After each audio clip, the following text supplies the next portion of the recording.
네, 7월 21일 화요일 3.10 중계석 시작합니다.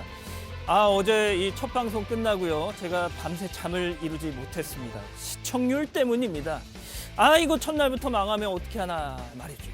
보통 이 전날 방송 시청률 아침 8시쯤에 이메일로 옵니다. 제가 정말 새가슴이라서 그 메일을 차마 열어볼 수가 없었습니다. 우리 제작진의 표정을 보고서야 그랬구나 알 수 있었죠. 자, 첫방 시청률 잠시 후에 공개해 드립니다. 제 뒤에 있습니다. 자, 저희 3.10 중계석 무럭무럭 키워주십시오. 도와주십시오. 어제는 빨강, 오늘은 파랑, 또 내일은 무슨 색 재킷을 입고 나올지 저도 모를 정도로 이렇게 몸부림을 치고 있습니다. 예. 자, 각설하고요. 오늘 저희가 준비한 현장 먼저 슉! 이낙연 대 이재명 정면 충돌. 슉! 다음은 서울시 젠더 특보 님의 침묵. 슉! 마지막 이혼 재혼 마침내 입된 서세원 이렇게 준비해봤습니다. 자, 그럼 오늘의 3.10 중계석 여러분의 시선을 모아서 그리고 어제 방송 시청률과 함께 시작하겠습니다.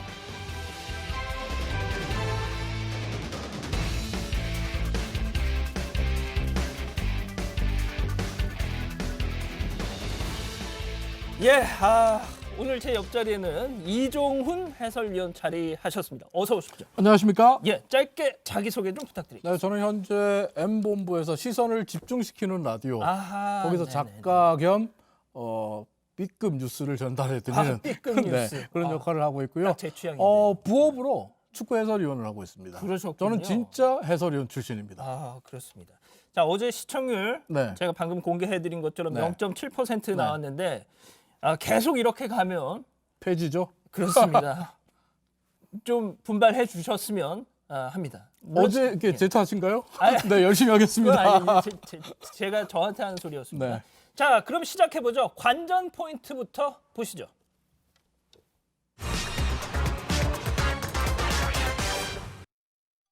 흑수저 대 보신 것처럼 흑수저 대 엘리트. 이거 뭐 민주당 이낙연 의원과 이재명 경기지사 저렇게 사진으로도 나와 있는 것처럼 두 사람의 얘기인데, 자, 그럼 누가 흑수저고 누가 엘리트인 것이냐? 잘 모르겠어요. 두 분 다 엘리트 아니에요? 그렇죠.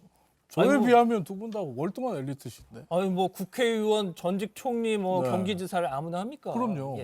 자, 그럼 오늘의 첫 번째 현장부터 가보시죠. 저기 뭐 그냥 청와대 아닙니까? 네. 그렇습니다. 이낙연 대 이재명 결국 파란 기와집에 누가 갈 것이냐 그 싸움 아니겠습니까? 자, 먼저 이낙연 의원 얘기부터 들어보시죠. 이재명 지사가 의원님을 두고 엘리트 출신이라고 평을 했던데 그분 말씀은 제가 엘리트 대학을 나왔다 그 말씀을 했더구만요. 자꾸 쌈 붙이려고 그러지 마시고요. 그 당시에 다 어렵게 살았지요. 저도 가난한 농부의 칠남묘종 장남으로 자랐습니다. 그러니까 뭐 엘리트는 이낙연, 근데 당사자는 들으신 것처럼 말도 안 된다 부인을 했습니다. 그러면은 뭐 이재명 지사가 흑수저라고 했나 보네요. 네, 그렇게 얘기를 하고 있는데 실제로 제가 오늘 이낙연 의원과 대기실에서 만나서 얘기를 나눴어요. 오늘요? 제가 저 방송을 하니까요. 맞다. 그래서 이제 얘기를 나눴는데 맞아. 아니 명문대 나왔다고 엘리트라 그러면 내가 뭐 대학을 바꿀 수 있는 것도 아니고 어떡하냐 라면서 본인은 이런 구도를 만드는 걸 좀 굉장히 불편해하시는 게 있더라고요. 그렇군요. 네. 자, 일단 뭐 어제 이 공개된 한 조사기관 차기 주자 여론조사 이거 놀라웠습니다. 바짝 따라붙었어요. 그러니까요. 좀 설명 좀 해주시죠. 실제로 지금 23.3%의 지지율의 이낙연 그리고 18.7%의 이재명 이렇게 됐단 말이에요. 4.6% 플러스 마이너스 5% 보통 이제 오차범위를 잡을 때 그렇게 많이 얘기를 하는데 지금 이 안에 들어왔단 말이에요. 그래서 이게 리얼매수 조사인데 지금 격차가 좁혀질 거라고 다들 예상을 했습니다만 이렇게 빨리 좁혀질 줄은 몰랐어요. 말씀하신 대로 뭐 계속 이렇게 뭐 가진 않고 어느 정도 격차는 좁힐 거란 예상은 뭐 진짜 다 했던 거 아닙니까? 근데 이렇게 빨리 아무래도 대법원 판결이 갔던 것 그렇습니다. 같아요. 안 그래도 그 말씀을 드리려고 했는데, 자, 족쇄 풀린 이재명 경기지사 진짜 뭐 며칠 좀 숨 고를 시간도 갖지 않고 바로 다음 날부터 네. 예, 바로 그냥 이낙연 의원에게 훅 들어갑니다. 결국 어제 그리고 오늘 가장 예민한 문제를 놓고 충돌을 했습니다. 들어보시죠. 장사꾼도 신뢰를 유지하려고 손실을 감수합니다. 동당이 문서로 규정으로까지 약속을 했으면 그 약속을 지키는 게 맞고요. 그것을 지금부터 논란을 당내에서 벌이는 건 현명하지 않다고 생각합니다. 아직 시간이 많이 남아 있죠. 먼저 끄집어내 가지고 당내에서 왈가왈 보는 것이 과연 현명한 일인가?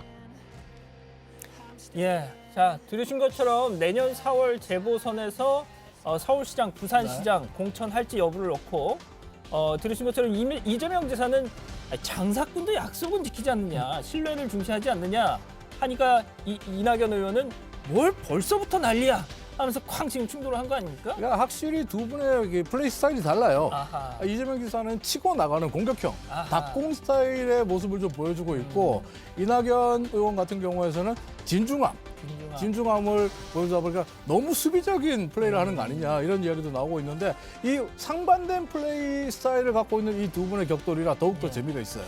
그렇습니다.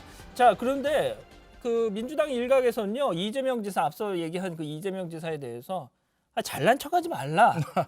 이렇게 또 다른 데서 공격이 들어오더라고요. 들어오죠. 예. 네. 일단 정청래 의원이 한 방 먹이는 그런 모습이 나왔는데 정청래 의원이 지금 시기는 혼자 멋있게 운동을 할 때가 아니다. 아하. 그러니까 그거 굉장히 멋있는 말인 줄 나도 안다 이런 뜻이에요. 근데 지금 혼자 잘난 척하지 말라 네. 이런 얘기인가요? 그런 모습이죠. 사실 그 이재명 지사의 저런 플레이 스타일 어떻게 보면 지난 대선 때 민주당 후보 경선 때 이재명 지사가 저런 스타일이었고 문재인 당시 후보가 또 이낙연 의원과 약간 비슷한 플레이 스타일을 그럴 갖고 수도 있거든요. 있네요, 진짜. 예. 그래서 지금 뭐 일각에서는 이재명 그 도지사가 좀 이재명 지사가 플레이 스타일을 앞으로 좀 바꿔가지 않겠나라고 했는데 계속해서 치고 나가는 모습이에요. 그렇습니다. 근데 뭐 또 이런 얘기도 있더라고요. 당헌 당규에 민주당 당헌 당규에 보면은 부정부패 등 중대한 잘못을 저질렀을 때는 그 지역 후보를 내지 않는다라는 당헌 규정이 있는데 그걸 지키는 게 왜 혼자 멋있게 운동이냐 이런 지적을 받아야 하는 것이냐 하는 뭐 일각의 지적도 반론도 있더군요. 자, 어쨌든 오늘 이재명 경기지사가 뉴스룸에 출연합니다. 많은 시청을 바라겠고요. 자, 그런데 이낙연 의원이 어제 민주당 대표 경선 출마를 위해서 출사표를 냈죠. 등록을 했죠. 네, 예. 등록했죠. 출사표는 이전에 던졌고 그렇죠. 그리고 등록을 했고 그리고 또 대항마로서 이제 김부겸 전 의원도 출마 등록을 했어요. 후보 출마를 했고 이제 등록을 했기 때문에 이제 2명의 후보가 등록이 된 상태에서 표심 잡기 활동에 나섰고 오늘 3시 반에 박주민 의원이 이 싸움에 참전하겠다. 그럼 10분 남았네요. 네, 출마하겠다. 예, 그래서 지금 3파전 구도가 될 가능성이 커졌어요. 원래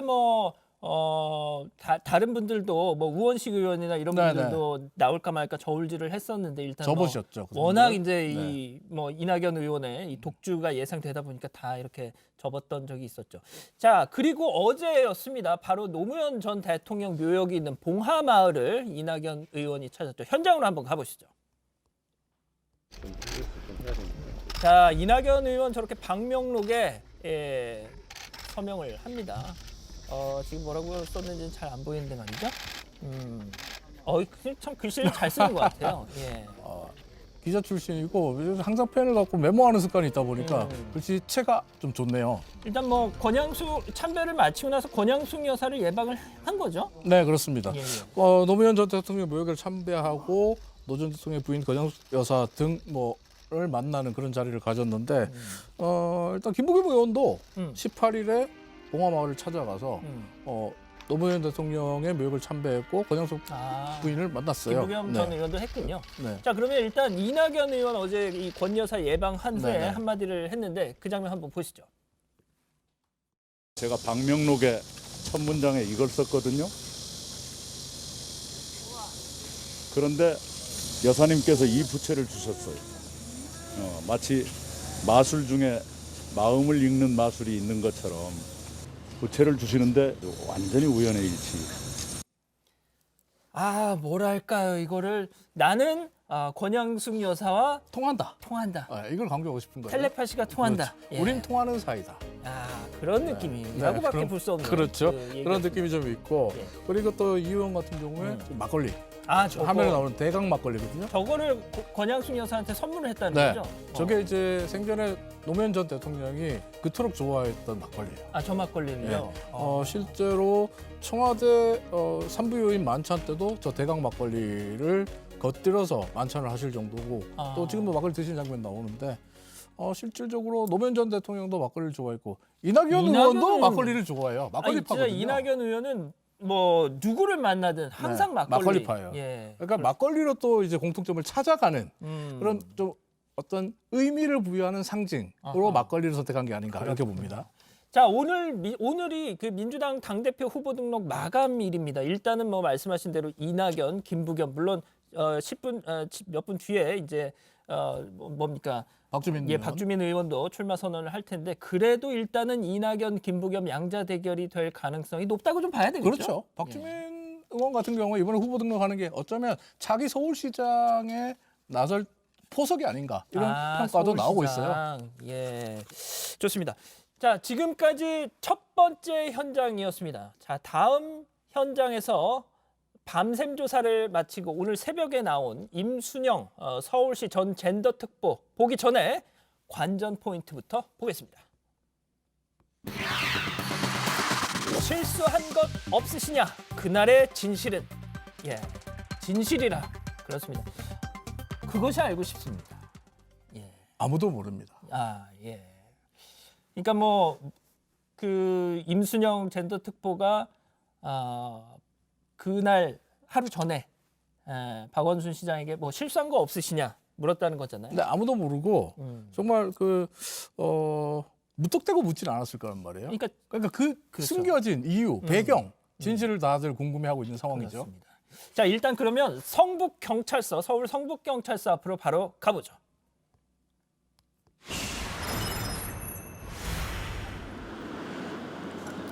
자, 어젯밤 예고도 없이 기습적으로 출석한 임순영 전 서울시 젠더 특보. 자, 밤샘 조사를 받았습니다. 이제 곧 나올 것 같은데 이 직함이 좀 젠더 특보. 이거 좀 설명 좀 해주시죠. 특보는 이제 특별보좌관의 줄임말. 그렇죠. 그리고 그리고 젠더 다 아시잖아요. 그러니까 젠더 특보라고 하면 이제 서울시의 젠더 관련된 정책과 의정 활동을 보좌하는 그런 역할을 맡고 지금 있다. 막 이렇게 나오고 볼수 있는데, 있는 네, 모습인데요. 관련해서 예. 언제 어디서 누구한테 지금 기자들이 몰려들었죠. 시장님한테 대답을 보고하신 내용 할까 누구한테 모르겠네요. 들으신 거예요? 보고하실 때 피소 진유 특보님 피소 사실 언제 알고 계셨어요? 밀지마 사실을 아셨나요? 예. 일단 대답을 하지 않습니다. 기자들이 저렇게 끝까지 차 있는 곳까지 쫓아가서 계속 질문을 덮고 문을 닫으려고도 하는데 그걸 못 닫게 이렇게 좀 막는 것 같아요. 네네. 근데 이렇게 닫았는데 글쎄요. 일단 아무 대답은 하지 않는군요. 자, 그런데 일단 그 얘기를 들어보니까 경찰 조사에서는 섰어요 차가. 어, 지금 그래서 기자들이 몰려가고 있죠. 다시 쫓아가는군요. 자 저렇게 서면 한마디 해줄 거라고 기대하고 기자들이 따라가거든요. 그렇죠. 근데 쉰 그냥 정말 약간 페이크였나요? 페이크 동작에 기자들이 쏘갔다라고 볼 수도 예. 있겠죠. 그렇습니다. 아무튼 일단 저렇게 밤샘 조사를 마치고 나왔는데 보신 것처럼 묵묵부답 그렇게 그냥 갔습니다. 그러니까 어떻게 보면 저 지금 우산이 계속 보이잖아요. 저 우산이 지금 스크린을 걸어주고 있는 그런 거예요. 농구로 치면 스크린을 걸어주는 그런 모습인데 일단은 뭐 차에 타고도 이제 우산을 접지 않는 그런 모습이 나왔거든요. 일단 이 박원순 전 시장이 성추행 혐의로 피소된 사실 임 특보는 앞서 이 시장이 사라진 후에 알게 됐다 이렇게 네. 밝혔거든요. 네, 그렇습니다. 사라진 후에 알게 됐다? 이 시간을 좀 따져봐야 돼요. 그러니까 임 특보가 박 전 시장에게 불미스러운 일이 있었느냐라고 물었던 시간이 지난 7월 8일 오후 3시. 그렇죠. 3시쯤으로 지금 얘기를 예. 하고 있거든요. 그런데 이제 고소장이 접수된 시각이 그보다 뒤인 오후 4시 30분인데 그래서 나온 얘기가 아니 그럼 고소할 거라는 걸 미리 알았느냐 이게 논란인 그렇죠. 거죠. 여기서 이제 시간의 미스터리가 나와요. 그러니까요. 소년탐정 김전일이나 명탐정 코난이 필요한 상황이 돼버렸는데 정확한 건 역시 수사를 해봐야 될 겁니다. 경찰도 역시 수사를 하겠다라고 하고 있고 지금 참고인도 한 수십 명에 달할 것으로 예상된다라고 얘기를 하고 있거든요. 경찰 같은 경우에는 박 시장의 성추행 문제는 공소권 없음으로 종결됐지만 주변 조사를 통해서 어느 정도 진실을 알 수도 있을 거라고 지금 어느 정도 일말의 가능성을 보여주고 있습니다. 그렇습니다. 자, 어떻게 알았을지 또 누가 알려줬을지 경찰은 알고 있었던 건지 어제 경찰청장 인사청문회장으로 한번 가 보시죠. 시장권에 대해서 경찰이 공식적으로 최초로 인지한 거는 4시 30분에 고소장 접수를 한 때가 아니라 같은 날 2시 28분 고소인 변호사가 여성 청소년과의 담당 팀장에게 전화로 중요 사건이다. 서울시의 높은 분이 거니까 서울청에서 조사해달라고 전화를 함으로써 최초로 인지를 하게 됩니다. 그거 알고 계십니까? 저는 거기에 대해서 보고받은 적은 없습니다. 뭐 보고를 너무 안 받으신 것 같은데 어쨌든. 네, 일단 뭐 들으신 것처럼 김창룡 후보자 어쨌든 난 보고받은 바 없다. 예. 그래서 권영세 의원이 지금 뭐 보고를 너무 안 받으신 것 같은데 라고 지금 한마디를 했는데 여기서 또 질문이 나왔어요. 만약에 이게 경찰에서 유출됐다면 직을 걸고 책임져야 되는 거 아니냐? 이런 물음이 나왔어요. 그랬더니 가정을 전제로 하는 거기 때문에 가정을 전제로 하는 질문이기 때문에 답변하기는 좀 어렵습니다만 경찰의 잘못이 있으면 상응하는 조치와 책임을 지겠다. 이렇게 얘기를 하고 있습니다. 뭐 그건 당연히 그래야 되겠죠. 네. 어쨌든 근데 경찰은 오후 2시쯤에 알았다는 거예요. 네, 경찰은 2시쯤에 알았는데 이게 피해자 측에서 서울시 경찰청 여성청소년과에 문의 전화를 했다 그래요. 여청과에 이제 문의 전화를 하면서 이게 알려졌다. 뭐 이렇게 보신 거죠? 어쨌든 고소장 접수 시간보다 2시간가량 빠른 거 아닙니까? 그렇죠. 예. 야당에서는 이제 이걸 근거로 해서 서울시의 박 전 시장 피소 사실을 유출한 게 경찰이다. 경찰이다. 이렇게 지금 의심하고 있어요. 의심하고 있는 거죠. 네. 자, 그런데 오후 2시에 이 전화를 하면서 피해 여성의 변호인이 서울시의 높은 분이 이런 짓을 했다라고 네, 네. 높은 지칭을 분. 네. 높은 분. 네. 그렇다면 박원순 전 시장이라는 얘기는 안 한 거죠. 안 했다. 그러니까 피해자 측은 통화에서 이제 피고소인을 고위공직자, 높으신 분 이렇게 표현했다라고 하고 또 서울경찰청의 관계자 역시 가해자가 높은 사람이다라고만 들었다라고 얘기를 하거든요. 그럼 이제 박 전 시장에 대해서 딱 뭐 직접적으로 이야기 직시한 게 아니기 때문에 이 부분에 대해서는 좀 논란이 있습니다. 그런데 조금 전에 들어온 소식인데 피해 여성 측에서 2차 기자회견을 한다는 소식이 있던데요. 근데 이게 지금 뭐 오늘 한다 그랬다가 또 바뀌고 그러더라고요. 근데 이제 피해자의 변호사인 김재련 변호사가 오늘 이제 곧 한다고만 말할 수 있겠다. 이렇게 이야기를 하고 있고 2차 기자회견에서는 뭐 많은 분들이 궁금해하시는 것들, 오해가 나는 부분에 대해서 다 말하겠다 이렇게 설명을 하고 있는데 저는 개인적으로 증거를 좀 보여줬으면 좋겠어요. 지금 김재련 변호사 측에서는 국민이 경찰이 아니기 때문에 국민이 뭐 판단하시는 분들이 아니기 때문에 뭐 수사를 하시는 분들이 아니기 때문에 증거를 공개하지 않겠다라고 하는데 많은 분들이 궁금해하시잖아요. 약간의 이렇게 좀 힌트라도 좀 줬으면 좋겠다는 생각이에요. 그런 말씀을 하시는 분들도 있기는 있죠. 자, 그런데 일단 피해 여성이 어제 경찰 조사를 받았다는 보도도 나오고 있습니다. 네, 2차 이제 두 번째 조사를 받은 거죠. 지난 8일 이후에 이제 두 번째 조사를 받은 건데 이날 조사에서 서울시 측에 성추행 피해 사실을 알리고 도움을 요청했음에도 시 측에서 이를 묵살했다는 의혹에 대한 조사가 이루어졌다. 이건 뭐냐면 시가 고의적으로 이것을 뭐 방조한 게 아닌가. 시의 책임에 대해서 지금 서울시의 책임에 대해서 조사는 이루어질 수 있거든요. 그렇죠. 그렇기 때문에 지금 고소인에 대한 조사 역시 박원순 전 시장에 대한 직접적인 조사가 아니라 주변에 대한 조사 이렇게 보시면 될 것 같아요. 자, 그렇습니다. 아무튼 뭐 정리를 하자면 이 의혹에 대한 수사가 어떻게 진행될지 계속 뭐 2차 기자회견도 예고가 돼 있고 경찰의 수사도 이어질 것 같으니까 계속 좀 지켜보기로 하겠습니다. 자, 지금 오후 3시 39분 29초를 막 지나고 있습니다. 자, 실시간 순위 중계석 돌려보죠. 자, 오후 3시 10분 기준 N포털 실시간 전체 검색어 1위부터 10위까지 화면 하단에 이렇게 나가고 있습니다. 자, 지금 이거 2위 김성준 그리고 3번 김연경 배구 선수고요. 4번 네, 4번이야. 네, 사흘. 사흘. 자, 먼저 전 SBS 앵커 그 김성준 씨겠죠? 그렇죠. SBS 휴대전화로 여성을 몰래 촬영한 불법 촬영한 혐의로 재판을 받았잖아요. 그러니까 김성준 전 앵커가 검찰에게 오늘 지금 1년을 구형받았어요. 아, 오늘요? 결심 공판이 있었군요. 결심 공판에서 아. 검찰이 이제 지금 1년을 구형했거든요. 그러면서 김성준 전 앵커의 이름이 지금 계속해서 실시간 검색어에 올라오고 있는 상황이에요. 그렇습니다. 자, 하지만 뭐니 해도 아까 그 네 번째 4위였던 사흘. 그렇습니다. 오늘 저는 이 사흘이 좀 치고 올라갔으면 좋겠어요. 그렇습니다. 오늘 국무회의에서 8월 17일 또 이게 임시 공휴일로 네. 지정이 됐죠. 네, 이제 사흘 연휴. 사흘. 이 사흘 연휴가 17일이 월요일이에요. 그래서 이제 토요일까지 하면 사흘 연휴가 나오거든요. 뭐 2위를 차지하고 있는 김성준 씨는 좀 어떻게 보면 좀 불쾌하고 짜증날 수도 있잖아요. 그렇죠. 그런데 사흘, 듣기만 해도 기분 좋지 않습니까? 그렇습니다. 문재인 대통령이 오늘 그 국무회의에서 결정을 하면서 코로나로 지친 국민들께 뭐 이게 좀 작은 위안이 됐으면 좋겠다. 뭐 이런 벌써부터 위로가 돼요. 예, 그렇습니다. 사흘 쉰다고 생각하니까. 특히나 올해가 또 유독 빨간 날이 적다고 네, 그런 네. 얘기가 있었지 않습니까? 아무튼 뭐 직장인들한테 흰 소식인데 과연 8월 17일 월요일 임시 공휴일 310 중계석 할 거냐 말 거냐 이게 또 저의 관심사입니다. 해요? 그건 모르죠. 월요일은 제가 출연 안 하니까 괜찮아요. 알겠습니다. 자, 310 중계석 오늘 준비한 소식은 여기까지입니다. 지금 유튜브 보니까요 많은 분들이 방금 시작해놓고 벌써 끝나냐고. 그러니까요. 하지만 저희는 짧고 굵게 가자 이런 신조 모토를 갖고 지금 방송을 하고 있습니다. 자, 310 중계석 내일 오후 3시 10분에 다시 찾아뵙겠습니다. 이 의원님 고생하셨고요. 고맙습니다. 시청률 도와주실 거라 믿습니다. 내일도 함께 해주십시오. 감사합니다.